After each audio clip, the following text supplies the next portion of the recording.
Halo, selamat datang kembali di channel Removie. Dan buat yang baru pertama kali berkunjung, Mimin ucapkan selamat bergabung. Mantap. Gimana kabarnya? Mimin harap kita semua dalam keadaan sehat dan dimurahkan rezekinya. Film yang akan Removie dongengkan kali ini berjudul Al-Mori Lamatani 2020. Bagi yang mau bergabung di grup Telegram, link ada di deskripsi. Oke, langsung saja. So, kita buka pintu teaternya.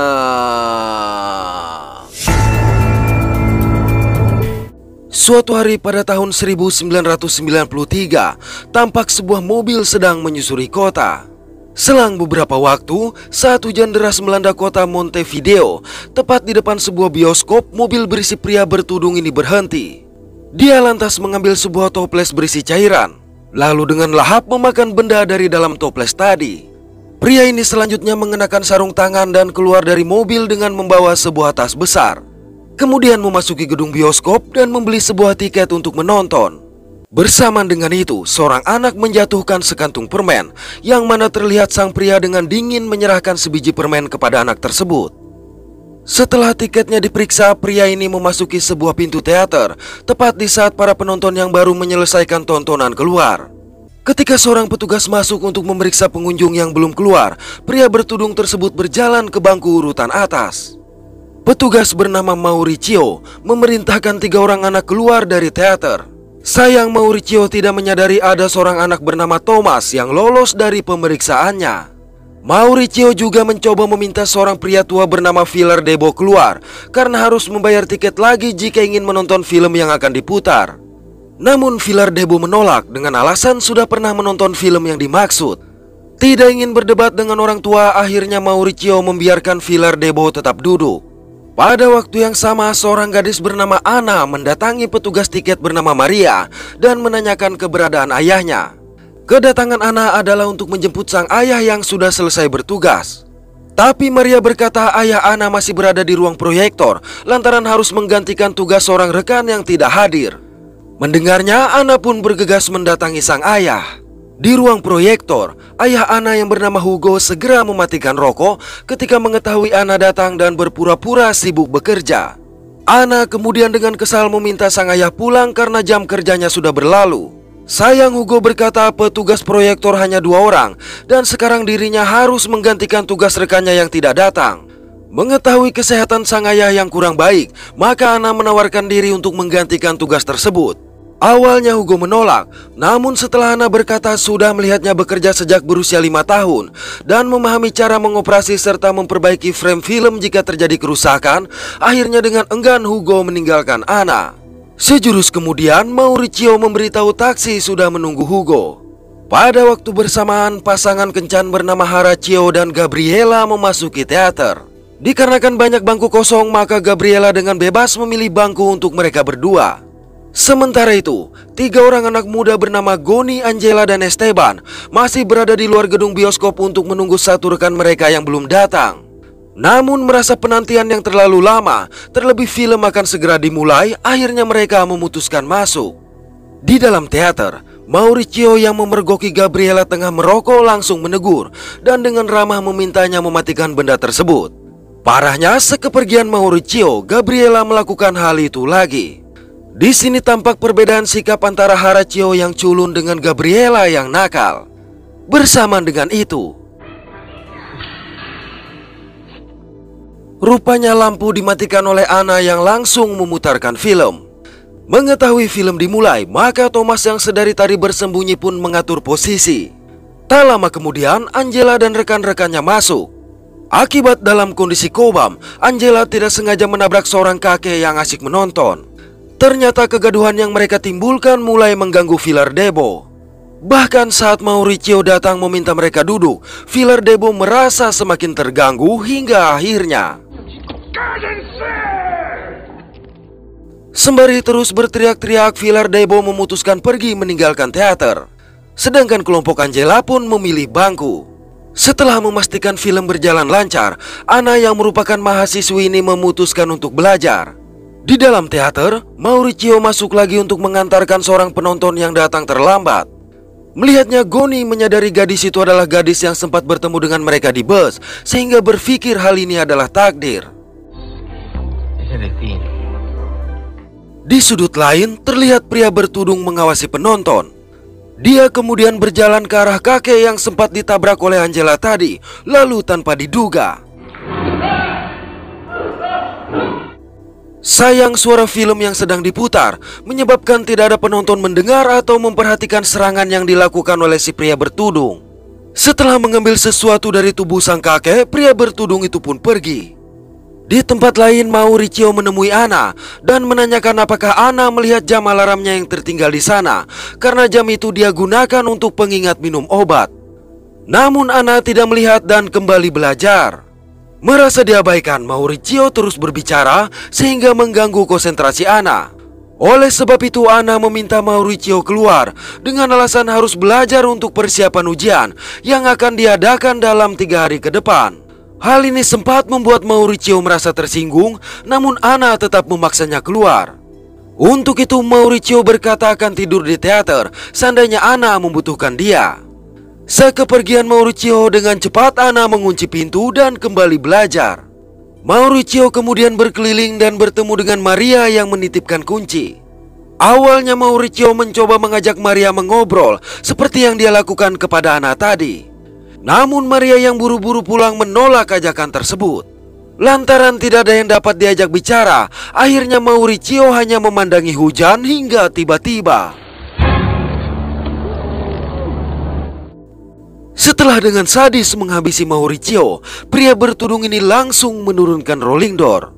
Dia juga mematahkan besi pengait sehingga rolling door tersebut tersangkut. Begitu merasakan ketajaman dari potongan besi pengait, pria bertudung ini pun mengambilnya. Di dalam teater, Goni yang merasa semakin gelisah berniat menemui gadis tadi. Hanya saja Esteban mengingatkan tidak pernah ada orang yang melakukan PDKT di bioskop, terutama saat film sedang berlangsung, ditambah lagi dalam keadaan kobam. Terlebih, Goni juga tidak tahu apa yang harus diucapkan. Mendengar itu, Goni terpaksa mengurungkan niat. Di tempat lain, pria bertudung membersihkan pisau dan mantelnya yang berlumuran darah menggunakan koran yang sebelumnya dibaca oleh Mauricio. Di dalam teater, Gabriela berkata kepada Horacio bahwa sebentar lagi dia harus pergi untuk menghadiri acara ulang tahun sang bibi. Hal ini tentu saja membuat Horacio merasa kecewa.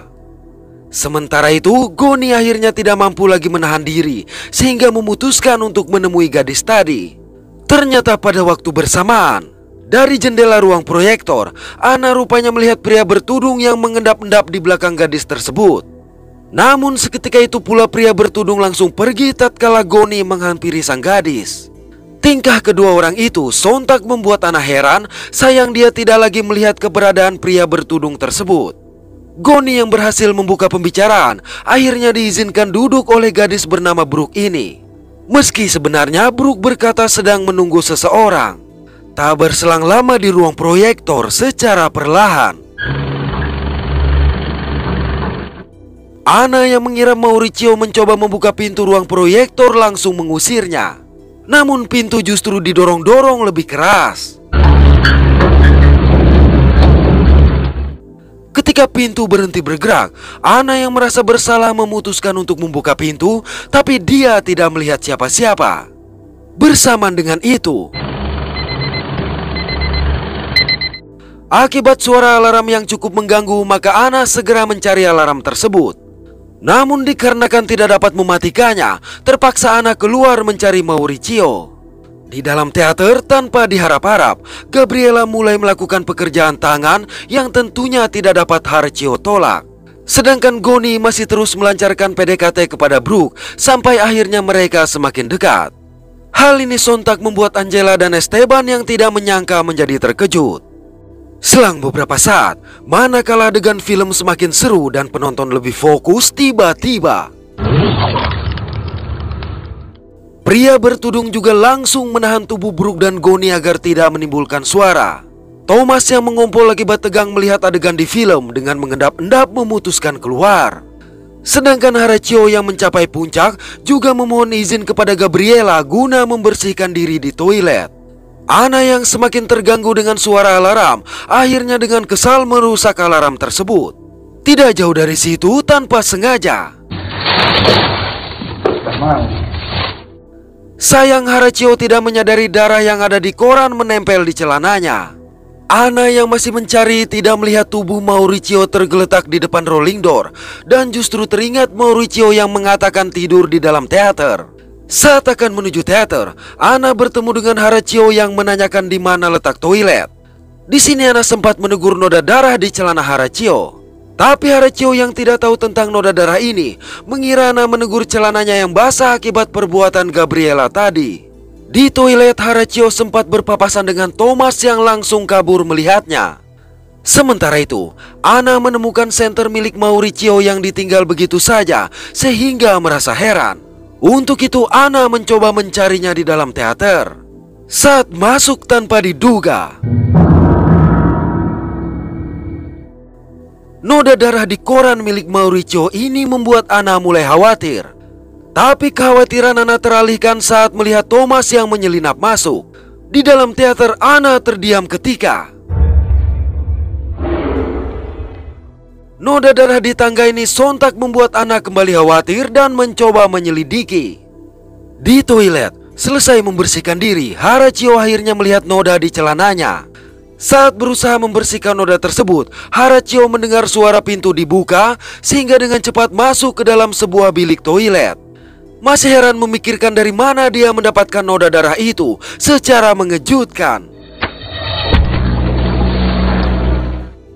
Naas usaha Harachio menyelamatkan diri gagal hingga akhirnya pria bertudung menghabisi dia dengan kejam. Di dalam teater, Ana sempat melihat tas milik si pria bertudung. Dan saat senternya rusak, bersama dengan itu pula malang ketika senter kembali menyala, pria bertudung tadi sudah menghilang. Akibat hal ini, Ana memutuskan kembali ke ruang proyektor. Dari bangkunya Angela memberitahu Esteban bahwa sudah 10 menit lebih Goni dan Brooke tidak bergerak. Hanya saja Esteban mengabaikan hal itu dan kembali menonton. Begitu sampai di ruang proyektor, Ana langsung mengunci pintu dan berniat menghubungi polisi. Tapi niat ini diabaikan setelah berusaha menganggap kejadian tadi adalah hal yang normal. Di dalam teater, Angela yang merasa sikap Goni tidak biasa akhirnya memutuskan memeriksa seorang diri. Sementara di belakang Gabriela tampak pria bertudung melintas. Sayang Gabriela tidak melihat siapa-siapa. Naas begitu kembali menoleh. Selang beberapa saat, frame film mengalami kerusakan. Oleh karenanya dengan cepat Ana berusaha mengganti. Bersamaan dengan itu, jeritan Angela yang menemukan tubuh Goni dan Brooke ini membuat Esteban terkejut, di mana mereka juga melihat sang pria bertudung yang baru saja menghabisi Gabriela, begitupun dengan Thomas. Oleh sebab itu Angela dan Esteban mencoba kabur. Sialnya Esteban tersungkur sehingga tanpa ampun. Merasa tidak dapat berbuat apa-apa, akhirnya Angela pergi menyelamatkan diri. Ana yang baru saja berhasil mengganti frame sempat terdiam melihat tubuh Esteban yang tergeletak. Sedangkan Angela juga sempat tersentak mendapati tubuh Mauricio di depan rolling door. Malangnya lagi, kembali ke dalam teater, Ana begitu syok melihat sepasang mata Esteban yang hilang. Dan tidak jauh dari situ, melihat semua korban dengan kondisi yang sama, Ana akhirnya merasa takut. Di rolling door, pria bertudung muncul dan mulai mendekati Angela. Namun dalam keadaan terjepit, Angela masih melawan. Setelah berhasil menghajarnya, Angela segera kabur dan bertemu dengan Ana di dalam teater. Saat kedua gadis ini masih panik, rupanya pria bertudung masuk. Akibatnya pertarungan pun terjadi.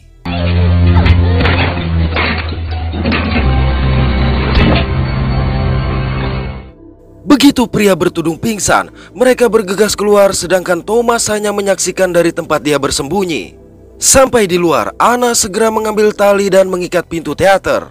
Angela memberitahu bahwa rolling door telah dirusak sehingga tidak dapat dibuka. Mendengar itu, Ana mengajak Angela ke lobi untuk menggunakan telepon. Sampai di sana, Ana langsung terdiam menatap tubuh Mauricio. Dia lantas secara perlahan mendekati tubuh Mauricio. Di dalam teater, si pria bertudung akhirnya siuman. Hal ini tentunya membuat Thomas yang masih berada di dalam menjadi takut. Pria bertudung lalu mencoba mendorong pintu yang terikat dari luar namun gagal. Di lobi, Anna mendapati mata Mauricio yang persis seperti korban lainnya. Alhasil dengan cepat Anna mengambil kunci. Ketika sibuk mencoba membuka ruang tiket secara mengejutkan, melihat Angela yang berusaha masuk dari jendela, Anna bergegas menghentikannya dengan alasan hal tersebut dapat melukai dia sehingga meminta Angela tenang. Di dalam teater, ketika Thomas mencoba melangkah tanpa sengaja, suara yang dia timbulkan menyebabkan pria bertudung menyadari ada seseorang di sana. Saat Anna berhasil membuka pintu ruang tiket, mereka mendapati telepon yang rusak akibat ulah Angela tadi. Oleh karenanya, Anna mengajak Angela ke ruang proyektor untuk menggunakan telepon yang ada di sana. Sebelum berangkat, Anna mengambil pecahan kaca untuk berjaga-jaga. Di dalam teater, pria bertudung mencoba mencari asal suara tadi. Melihat itu, Thomas yang ketakutan segera berlari sehingga kejar-kejaran tidak dapat dihindari. Tepat ketika sang pria menangkapnya, Thomas sempat melawan, di mana bersamaan dengan itu, setelah berhasil melukai pria bertudung tadi, Anna mengajak Thomas dan Angela ke ruang proyektor, kemudian langsung mengunci pintu. Di sini Anna segera menghubungi polisi untuk meminta bantuan. Baru saja selesai menghubungi polisi, tiba-tiba